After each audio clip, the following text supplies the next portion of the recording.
السلام عليكم ورحمة الله وبركاته.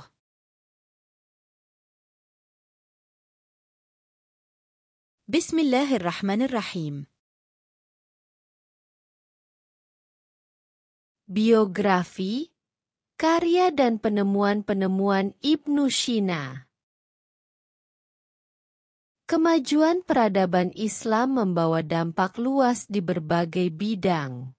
Tidak hanya bagi Muslim, tetapi kemajuan itu juga dapat dirasakan oleh masyarakat dunia secara umum. Sejumlah tokoh Muslim diketahui berjasa dalam dunia sains beberapa puluh hingga ratusan tahun lalu. Beragam pemikiran mereka pun menjadi dasar bagi kemajuan sains saat ini. Salah satu tokoh Muslim yang berjasa dalam dunia sains adalah Abu Ali Al-Husain ibn Abdallah ibn Al-Hasan ibn Al-Ali ibn Sina. Ibnu Sina atau yang di dunia barat dikenal Avicenna, adalah filsuf dan dokter terkemuka di dunia Islam abad pertengahan. Ibnu Sina lahir pada tahun 980 di Afshana, dekat Bukhara di Asia Tengah, sekarang Uzbekistan. Ibnu Sina dikenal sebagai anak ajaib karena sudah mampu membaca Al-Quran pada usia 10 tahun. Bahkan, dia telah cukup menguasai pengetahuan medis kontemporer dan dapat mempraktikannya pada usia 16 tahun. Menginjak usia remaja, dia belajar ilmu penalaran dasar dari seorang guru, dan kemudian mempelajari pemikiran-pemikiran filsuf era Helenistik secara otodidak. Beliau menelurkan beragam karya di bidang kedokteran, yang bahkan masih relevan hingga masa sekarang. Bukunya yang berjudul Al-Hanun fi Atib atau The Canon of Medicine, Kitab Pengobatan, menjadi buku rujukan utama dunia kedokteran Eropa hingga pertengahan abad ke-17. Belajar ilmu pengobatan. Pada usia 16 tahun, Ibnu Sina mulai mempelajari ilmu pengobatan. Ketika itu Sultan Bukhara jatuh sakit dan tidak ada satupun tabib istana yang mampu mengobati. Ibnu Sina kemudian dipanggil untuk menyembuhkan sang raja. Di luar dugaan, dia berhasil melaksanakan tugasnya. Sebagai bentuk terima kasih, Sultan kemudian mengizinkan Ibnu Sina mengakses perpustakaan Samanid, yang kemudian memperluas cakrawala pemikiran dan pengetahuannya.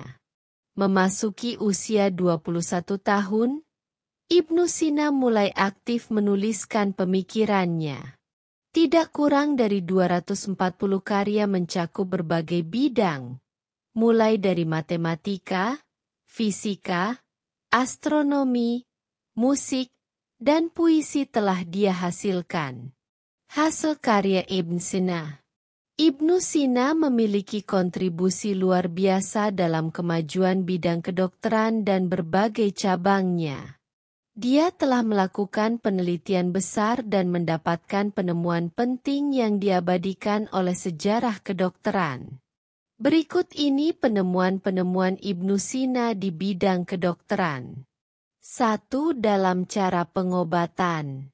Ibnu Sina adalah orang yang pertama kali menemukan cara pengobatan bagi orang sakit dengan cara menyuntikkan obat ke bawah kulit. 2. Dalam mengobati orang yang tercekik kerongkongannya.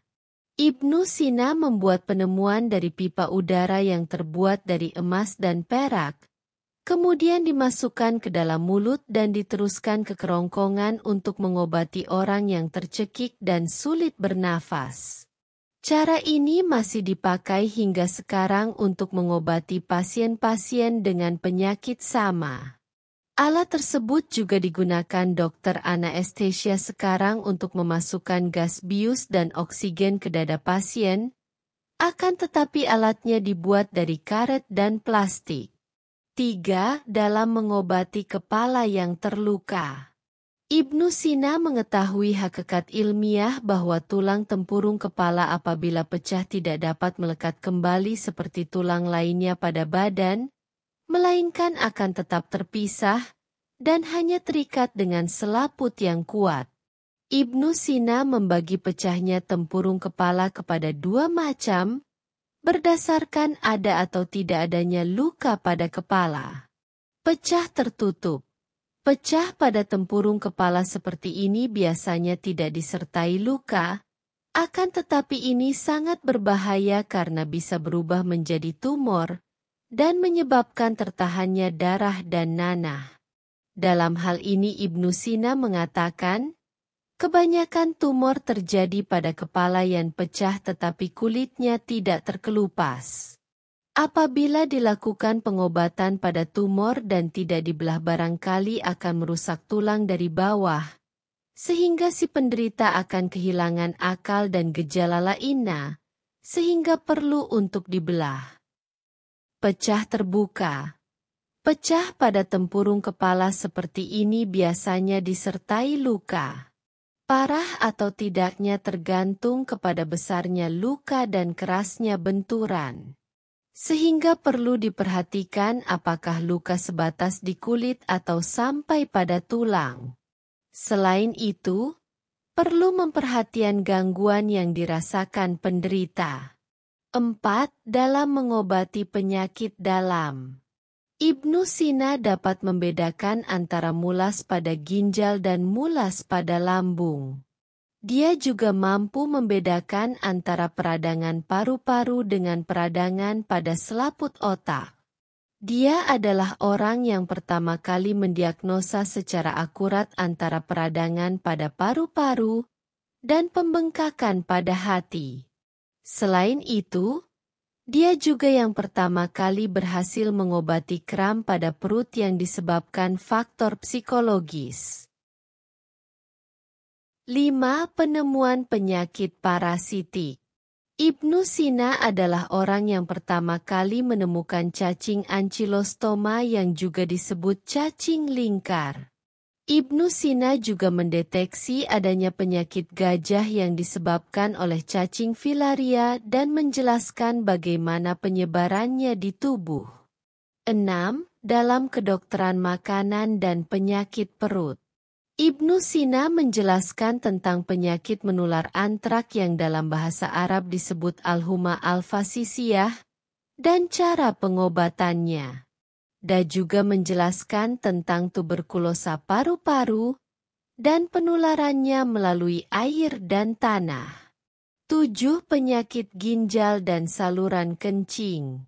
Ibnu Sina menjelaskan tentang gangguan pada saluran kencing akibat penumpukan zat kapur, dan dia mampu membedakan antara batu pada saluran kencing ini dengan batu ginjal. 8. Pengobatan penyakit khusus wanita. Ibnu Sina membicarakan masalah kemandulan, menjelaskan tentang demam yang diakibatkan nifas, aborsi, kanker yang berserabut, dan tertutupnya saluran pada alat kelamin wanita. Ibnu Sina telah mengetahui hal itu sejak dulu sebelum manusia mengenal mikroskop. Dia menjelaskan bahwa ayah yang bertanggung jawab menentukan jenis kelamin janin. 9.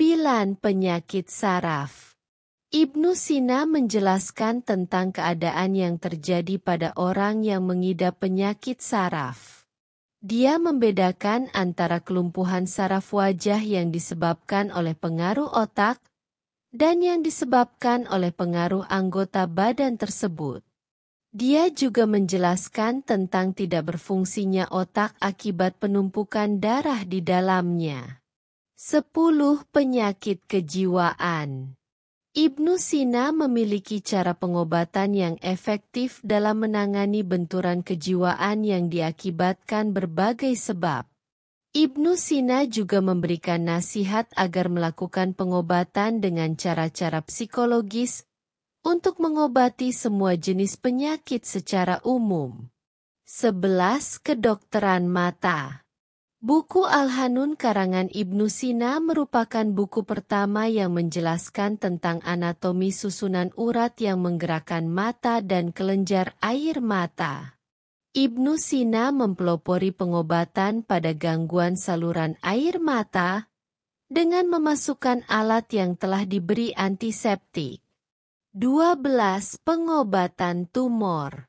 Ibnu Sina berhasil melakukan diagnosa pada tumor kanker, dan dia adalah orang yang pertama kali menemukan adanya tumor otak.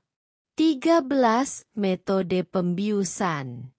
Ibnu Sina merupakan dokter yang pertama kali menggunakan obat bius dalam melakukan pembedahan dengan memanfaatkan obat-obatan herbal.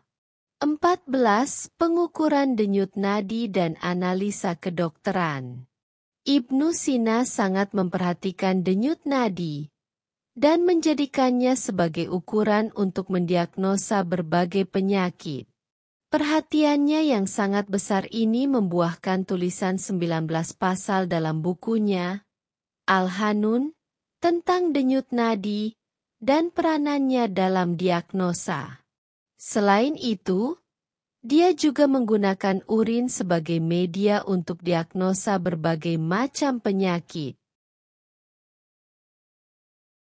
15. Bidang farmasi. Ibnu Sina menemukan dan menulis sebanyak 760 jenis obat-obatan. Dia menganjurkan agar obat-obatan dikemas dalam bungkusan terlebih dahulu sebelum diberikan kepada pasien. Karya penting Ibnu Sina, seperti kitab Al-Shifa atau buku tentang penyembuhan, merupakan ensiklopedia yang mencakup 4 bagian, yaitu penalaran, fisika, matematika, dan metafisika.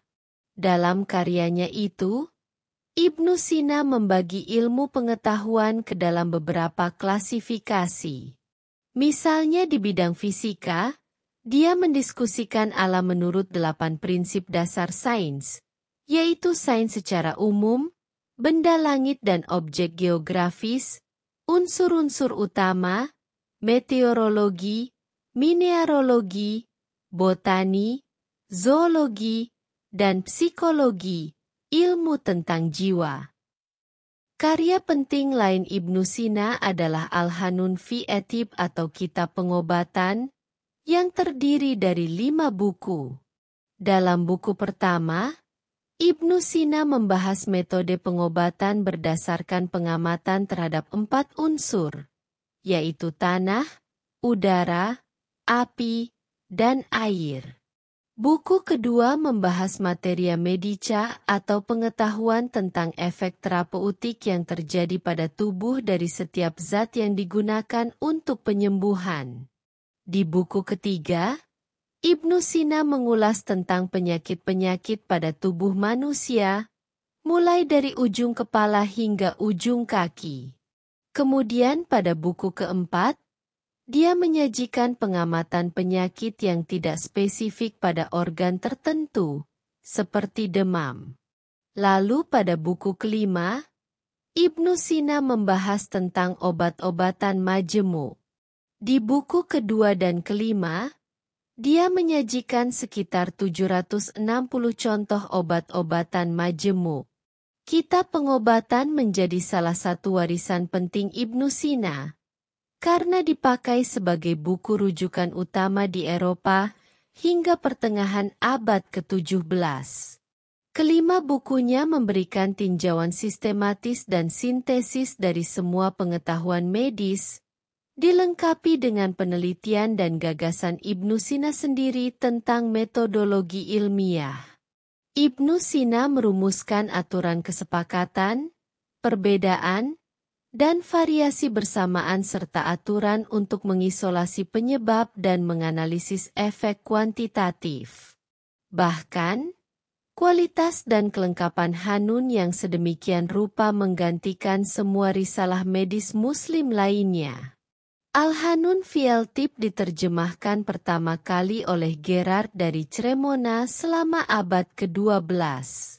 Sejak itu, Hanun memperoleh otoritas yang hampir tak terbantahkan selama abad pertengahan. Melansir Britannica, selain dalam dunia medis, Ibnu Sina dikenal sangat ahli dalam alkimia. Namun, dia secara aktif berusaha untuk memisahkan obat dari klaim alkimia yang kurang dapat dipertahankan dan bertentangan dengan orang-orang di masa itu. Akhir hidup Ibnu Sina. Ibnu Sina wafat di Hamzan, Persia pada tahun 428 Hijriah, 1037 Masehi, dalam usianya yang ke-58 tahun. Dia wafat karena terserang penyakit usus besar. Selama masa hidupnya Ibnu Sina memberikan sumbangan luar biasa terhadap kemajuan keilmuan. Pemikiran-pemikiran Ibnu Sina di berbagai disiplin ilmu banyak diadopsi oleh ilmuwan masa setelahnya. Tidak hanya oleh ilmuwan Muslim tetapi juga ilmuwan Barat banyak yang mengadopsi pengetahuan dari karya-karya Ibnu Sina. Dalam rangka memperingati 1000 tahun hari kelahirannya, melalui event Fair Millennium di Teheran pada tahun 1955, Ibnu Sina dinobatkan sebagai Father of Doctor untuk selama-lamanya.